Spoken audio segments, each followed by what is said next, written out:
Alright, the next story quest we're doing tonight is called A History of Violence. I think my housemate came back, so I can close the door now. History of Violence, given to us by Kawana, level 94, in the Garden of the Stars of Yoktel. Here we go. Let us see if there are Najul leaves to be had in town. Perhaps the cook Orianjay mentioned might be persuaded to spare us a few.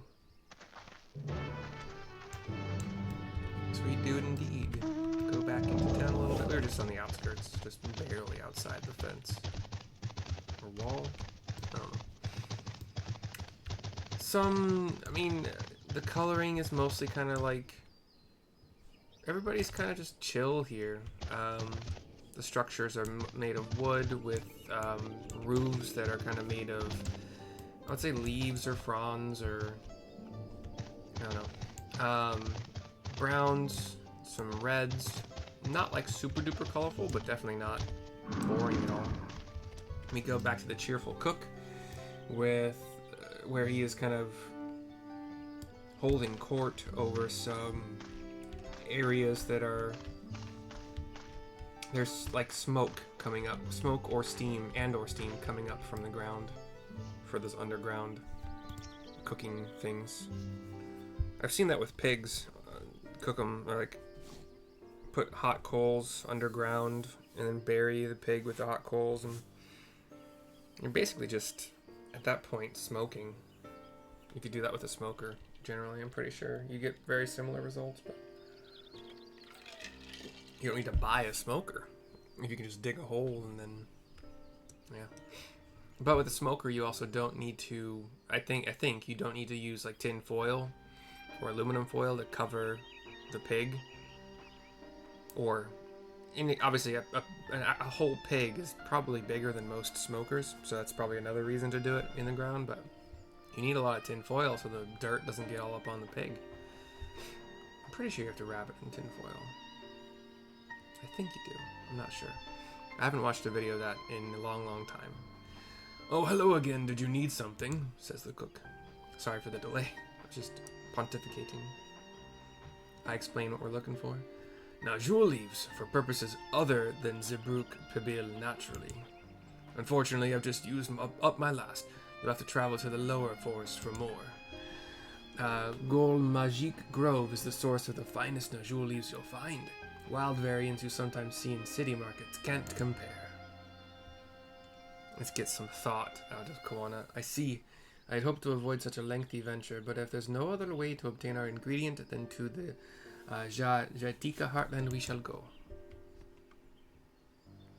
Allow me to save you the trip, says the leader of this challenge, Hunmuluk, who has come behind us.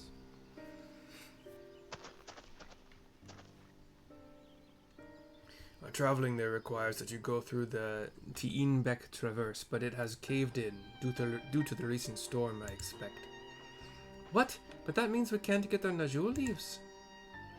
But we can, can't we? If there were no other way of procuring them, you would have suspended this feat, or else altered its objective, says Koana. The Lion Man smiles. Perhaps. Anyway, I apologize for the interruption, but having overheard your conversation, I felt compelled to chime in.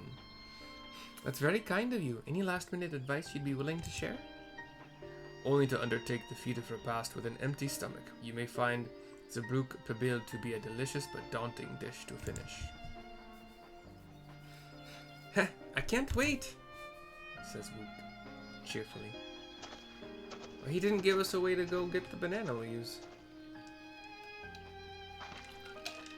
Still, if there are no leaves here and we can't travel for more, how are we supposed to gather all our ingredients? Kawana has a think. These feats are meant to deepen our understanding of the peoples and cultures of Taliolal. So perhaps there is something about Zebruk Pibil that we have yet to learn. Something of significance other than its recipe or ingredients. I smile and nod. Oh, I see. Like who was the first to make it? Its history, that sort of thing. If it's Yoktel's history you're interested in, you should start with the Old War, says the cook. Between the Ixbral and the Mamul Jah, right? He nods. These forests have borne witness to centuries of warfare, the evidence of which remains a scar upon the earth. To know the end of that bloodshed is to know Zebruk Pavil. Huh, what does themed Ibruk have to do with bloodshed? Precisely the question we must answer. Vexing though such a detour may seem, I can think of no other way to approach this feat. In that case, you may wish to visit the site of a settlement ruined by the war, the village of Ilion Asso. It lies a short distance to the east. The village of Ilion Asso. Understood. Thank you for your help. Come, let's go and see this place.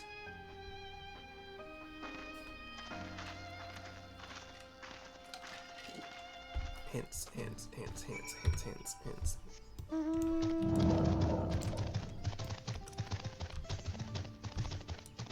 So, we travel east, as they said. That bridge is broken. But I can jump down here. Here.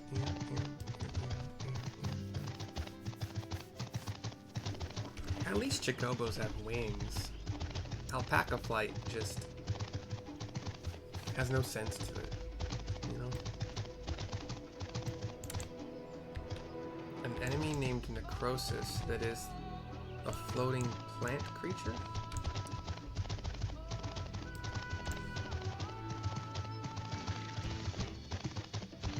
More of a floating flower creature, or a flowering bud. With toxic looking. Koana and Wuklamat have come to a fork in the road. The village of Ilion Asso must be further east. Let us continue with haste. For all we know, our competitors may be on our heels. We take the northern branch.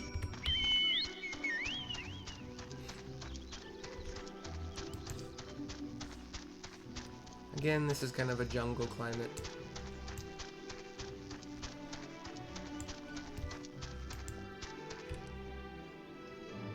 One of those sugar glider enemies.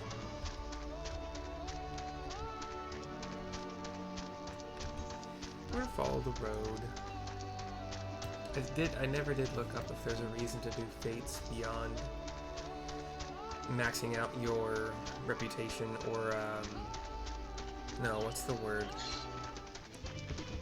It is kind of reputation, but it's got another word for it in the grand companies. Your rank, maxing your rank in order to get the best Chocobo gear. But you can also get like glamour prisms. But I'm so curious if there's another reason beyond those ones, because the fates are kind of fun. I just want them to have a meaning, to have a use. We talk to Wuklamat to continue the quest in this new village. We have some buildings very similar to the ones we just left, but they have like moss and vines growing over them. But yeah, it's still very similar color scheme, roofing. So this is the village of Ilion Asso, or what's left of it. It was a place of light and life. My great-grandfather called it home, in fact.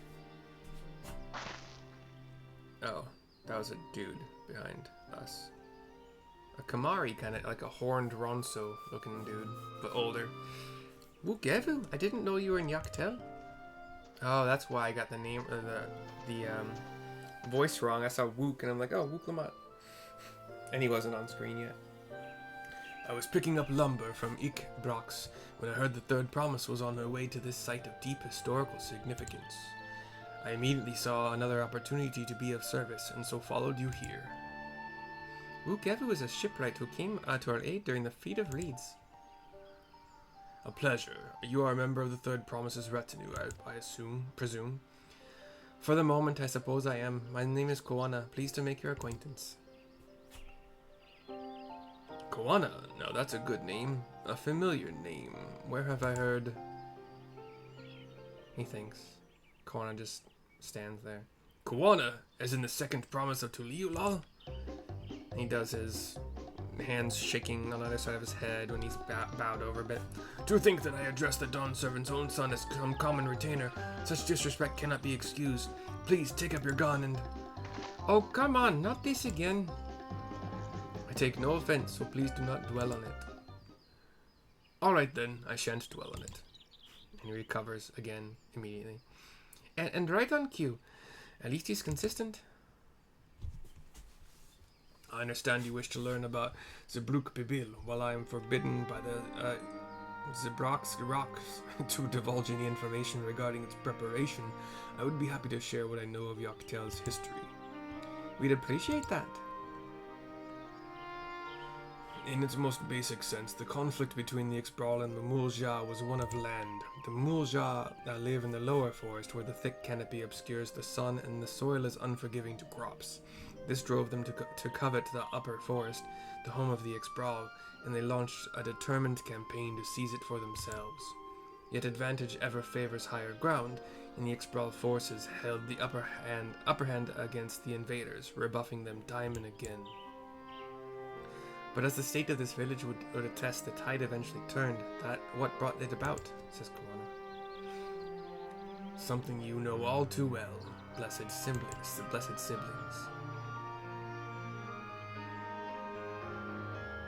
You must understand, the Mamulja were once a people as much at war with themselves as they were with others.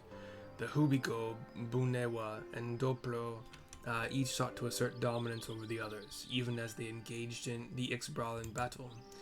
In an effort to strengthen bonds and discourage infighting, Hubigo and Bunewa leaders arranged a marriage between their children. However, this political measure altered the course of history in ways no one could have ever imagined. It was long believed that partners of differing clans could not have children together. But then it happened. A child arrived who shared the blood of Hubigo and Bunewa, both, a two-headed Mamulja. Blessed with a tremendous physical strength and magical prowess, he grew into a mighty warrior before eventually arising as the first autarch, ruler of all three clans. Such qualities would dispose anyone to leadership, character notwithstanding, says Koana. Under the autarch's rule, the newly united Mamulja became a force to be feared, and the war soon came to a head. I think it best you see the results firsthand. Let us visit another battlefield from that time, and there I shall continue the tale. And we walk off.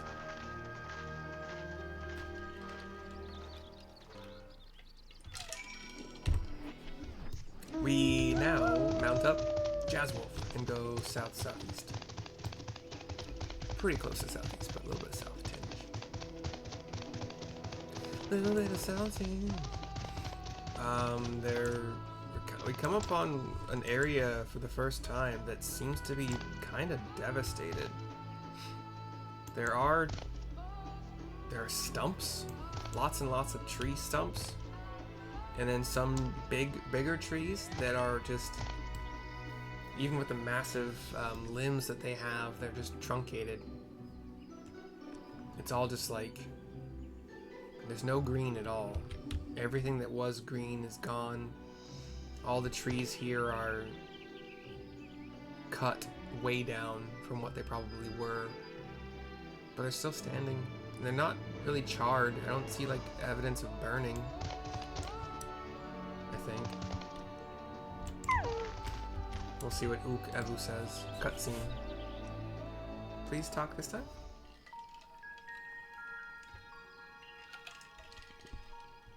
This is where most battles were fought between the Shabral and Mamulja, the Shobrit Cinderfield. There's also a couple kind of crater-looking areas. A field of cinders, indeed. How fierce their clashes must have been. The war over these lands began after the Yoqui's departure some 500 years ago. And for 4 centuries thereafter, the two enemies repaid violence with violence. A constant stream of minor skirmishes, punctuated by massive slaughter. Until Father ended their endless conflict 80 years ago. Wow. Accompanied by a retinue of only 6, the Dawn Servant opposed both armies and brought the fighting to a standstill. First they sealed Valle Armanda at full strength, and now this. It was during this armistice that both sides gathered for negotiations at the Dawn Servant's behest.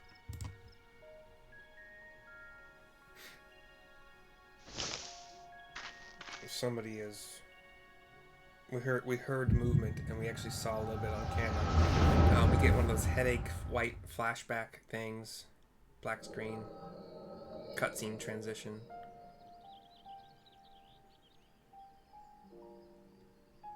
We see some lion people, some Ulja. For too long, you have been bound by your ancestors' violent legacy. It is past time you broke free of it. A younger Vow of Resolve, Galul Jalja, is speaking to these two warring little armies. Like, we're talking 12 people each side, max. Tell that to the Scale Scum! We fight to protect what is rightfully ours! If not for their greed, we'd be living in peace! He said, tell that to the Scale Scum. This is the lion, one of the lion men pointing at the Mumulja. Puff your tails and scurry off then! Cowards like you ill deserve the bounty of this forest. Puff your tails and scurry off then. Cowards like you ill deserve the bounty of this forest. Even should one of you succeed in vanquishing the other, your triumph will last only until a new invader arrives. This is the younger Vow of Reason, Galul Jaja. And then I think with them is the giant that is the current leader of the Yakoi. I can't tell for sure, but he's tall like that dude is, and the rest of his body seems similar, but... Tell me, do you know of the vast continent that lies far to the east, where numerous nations vie for dominance? Everyone seems to be shocked by this information. You do not.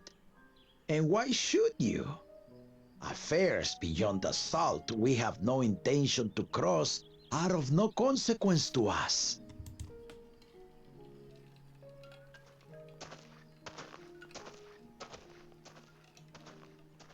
Not until those affairs come to Tural, like our honored visitor here. Is that, Tuken Ramen, or whatever his name, Ranangamanaman? It's I still call them Galka, even though they look different than Galka, but it's, not, what are they called in this game? Gosh, dang it. I wish they hadn't changed the race names, because Taru, Mithra, Elven, Galka, Hume. But it's one of the Galka. Look, well, not really the same Galka that were in Final Fantasy XI, because Galka in that game were like more hairy. These are kind of more humanoid, like just it's one of the race that is the thicker, bigger humanoid guys. I can't remember what they're called. He's from across the ocean. I've been to the ocean before, and it's nothing but water farther than the eye can see.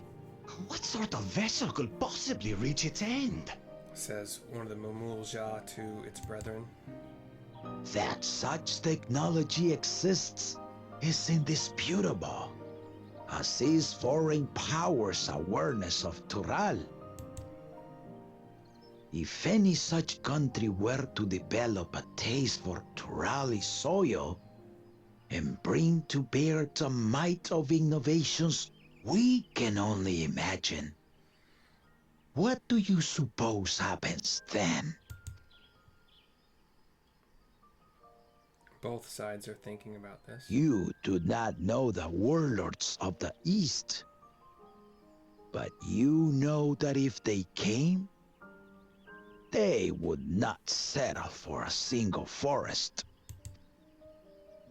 By joining hands, we might create a unified front, an alliance capable of repelling them or any other foe. There is no greater proof of these than my companions and I. Alone we are weak, but together we triumphed over Valigarmanda. He has in his retinue that giant that I spoke of, a bunny girl, a moblin, one of the owlkin, the Galka dude that I talked about, a Pelu Pelu, which is the the smaller merchant people, and I think he has a lion person, and he himself obviously is the two-headed Mamulja. What? You defeated the Sky Ruin? I'd take you for a liar if the sting of our own defeat wasn't still fresh. Their coordination was indeed impressive. How the Pelu Pelu stymied our efforts to cripple the Yokui's legs and defend our ballistas.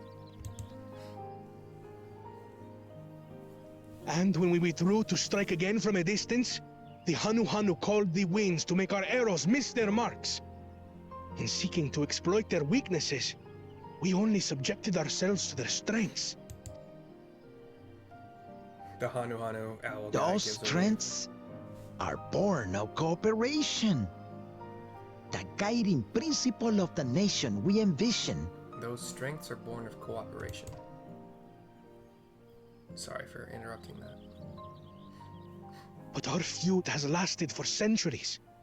How do you expect us to join hands now? Oh god. This is like an allegory right now for the frickin', not to get political or world geopolitics or anything like that, but Israel and Palestine are just gonna, at some point in time, they're gonna have to just say, okay, we're fucking done. You know? Like, you've wronged our people, we've wronged your people. It's been a shit show back and forth. We just have to figure out how to solve this now, and I don't know. It seems that the surrounding countries don't want to take in the Palestinian people. But I mean, Israel seems to have allies that would take them in, but the Israelis don't seem to want to leave that land, and who can blame them, and who can blame the Palestinians at the same time for, their land was taken after World War II, but then again, that land used to be it's all shit, but this is very similar. You just have to at some point in time say, okay, we're done having our people die because we hate your people. We're done losing people due to hate. Let's stop it. That's just what has to happen. Ha ha! Give us an evening to convince you.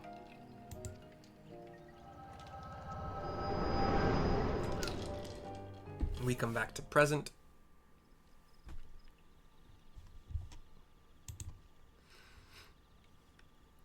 Where we thought we saw an eavesdropper.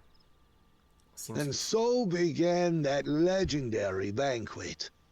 Meanwhile, Wook Evu has been giving the story to everybody else who doesn't have flashbacks. But the screen flashes white. One would not expect sworn enemies to abruptly drink to each other's health. And, indeed, a tense silence hung over the venue. What is being shown in, not a flashback, but it's like what was happening at the time is there's a camp of Mamul Shah, there's a camp of the, what are they called, Ixbral, the lion people. They're all separated. You have one circle of the moon, and the Gulul Jaja and his cohorts are just kind of standing in the middle, figuring out what to do to get them together. But then, the Dawn Servant called for the exchange of traditional cuisine. So it was that the Mamulja partook of spiced meat, and the Shabral steamed najul. Steamed banana? Gross. Spice meat. Before awesome. long, delight manifested upon the faces of those present, each side impressed by the other's dish. Seeing this, the Dawn Servant laughed and declared once more. Their flavors, he said, would be even better combined, and he proceeded to help them prepare the new creation. That's Shibruk Pibil, I'd wager. Zibruk Pibil. It is a marriage of Shabral and Mamulja cultures, and proof of their newfound cooperation.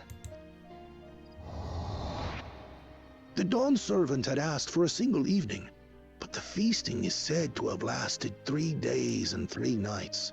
So delicious was their repast. We see more flashes of this supposed feast and commingling. In the end, a peace accord was reached, and the Dawn Servant's words at that time still illuminate our way forward. There is a handshake of sorts between the leaders of the two army things. Ignorance begets a strife. Understanding begets fellowship.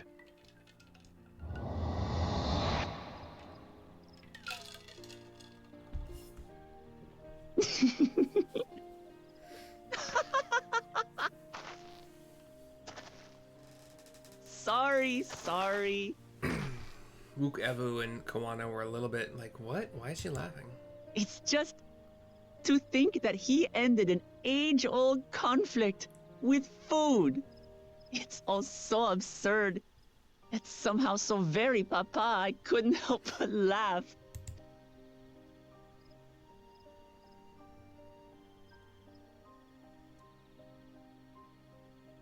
Ignorance begets strife. Understanding begets fellowship. Now then, I trust you understand the significance of Shibruk Pibil and the history it has written. Absolutely. Thank you for sharing the story with us.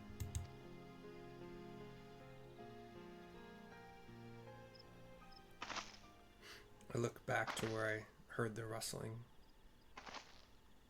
What's wrong? Wook and Kawana notice this. I explain. Someone was there, you say? Perhaps our competition is cooking up some scheme or another. Something bitter and half-baked, no doubt.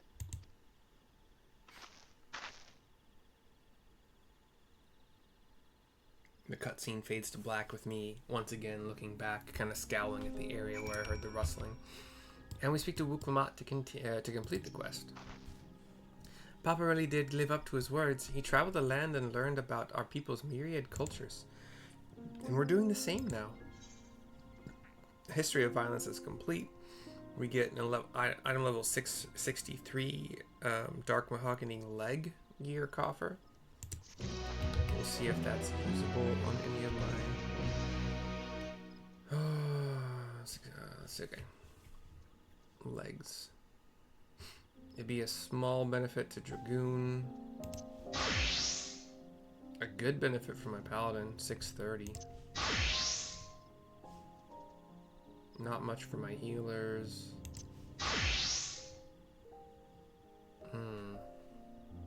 Red Mage would be good as well.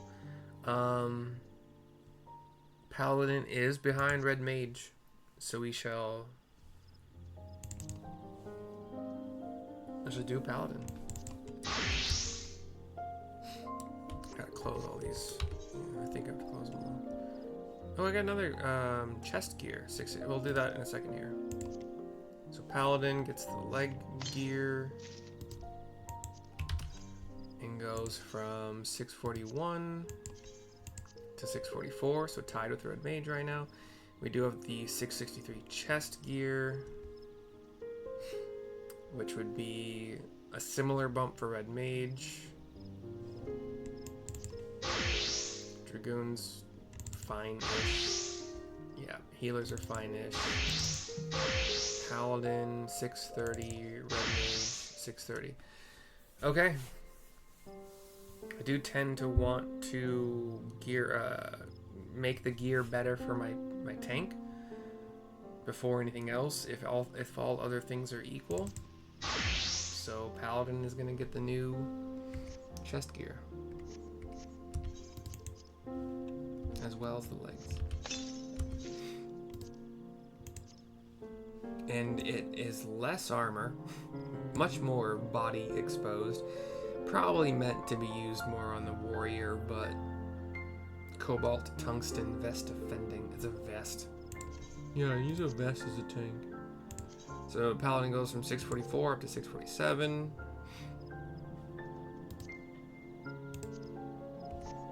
Okay, cool. That was the end of A History of Violence. That's the end of this video. I'll see you next time.